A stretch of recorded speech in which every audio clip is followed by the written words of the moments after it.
Hey everyone, stick around and I'm gonna show you why beef stew is my all-time favorite recipe.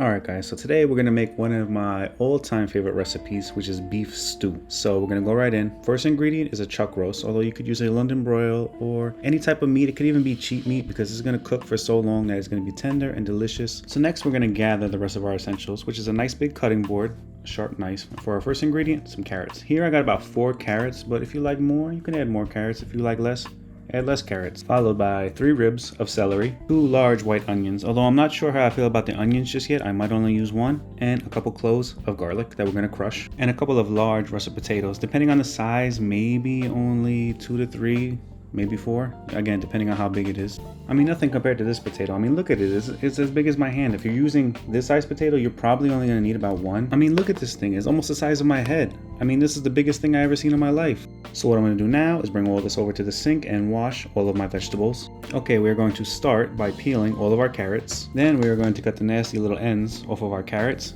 turn them lengthwise and cut them right down the center. Then we're going to chop those into little half moon shapes and then add them to a bowl. And our celery that we washed and trimmed, we're going to cut into the same shape. So next we'll do our onions. We'll slice off the top, leaving the root intact, slice it down the middle, turn it, slice it lengthwise. Then we're going to turn that again, slice it diagonal, giving it a nice rough chop.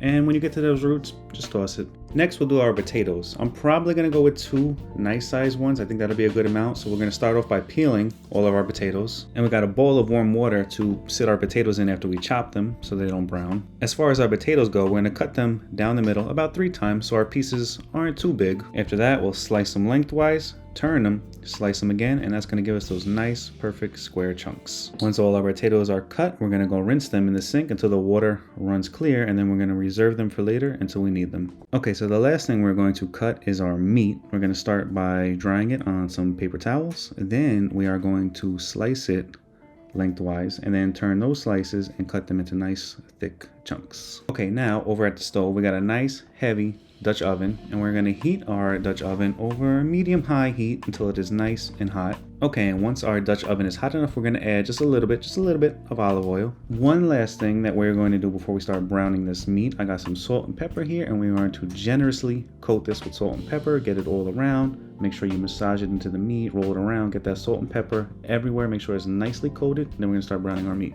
Okay, so now the moment I know we've all been waiting for, we're gonna get our meat, drop it into that hot Dutch oven, to that hot oil, and start browning it up until it is brown and delicious. So we're gonna continue browning up our meat. It's not gonna take that long. You just wanna get a nice crust on the bottom of that meat. You wanna build up a nice fond on the bottom of the pan, which we're gonna use later, building flavors on top of flavors. It's gonna be excellent. So I just wanna add that you're gonna wanna work in small batches, little by little. You don't want to overcrowd your pan, so fry up a little bit at a time, and once those are nice and healthy and brown, we're going to remove those, add in another batch. If you got another batch, then remove that and set it to the side. Okay, so here we have that fond I was talking about at the bottom of the pan. We're going to add a little bit of olive oil, just a little bit more, and the rest of our onions. We're going to add a generous more amount of some salt and pepper and a nice chunk of butter for some added flavor. And we're going to cook our onions for about 3 to 4 minutes until they're nice and tender. I mean, look at this, look at this, look at this. Have you ever seen a more beautiful thing in your whole life? I haven't.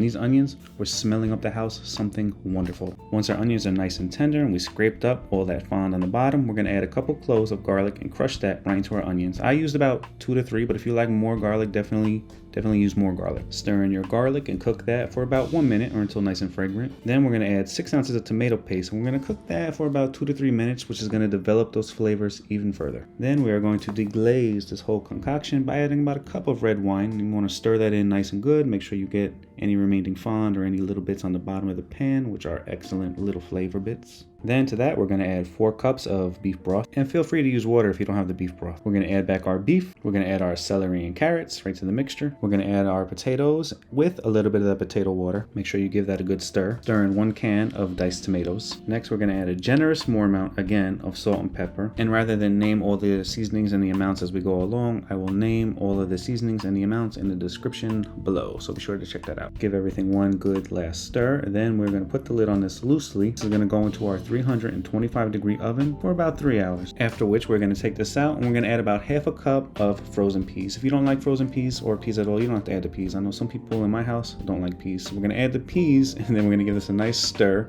Then this is going to go back into our oven for about 20 to 30 minutes just to heat those peas up. Okay, now one last step that you want to do, which is crucial, which a lot of people don't do when they make any type of stews or roast or anything like that, is let this sit in the pot for a minimum 30 minutes before you eat this. Trust me, it'll be so much better if you let this rest. So after I waited and mine was ready to eat, I served my beef stew up with some white rice, which I think goes perfectly with this. And let me tell you, this was so good. There is a reason, right? There is a reason this is one of my favorite, all-time favorite meals. I mean, look at this meat.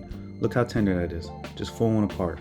It was so good. All right, everyone, that's it for me. I'm gonna see you guys in the next video. Subscribe for more, stay positive, all that good stuff.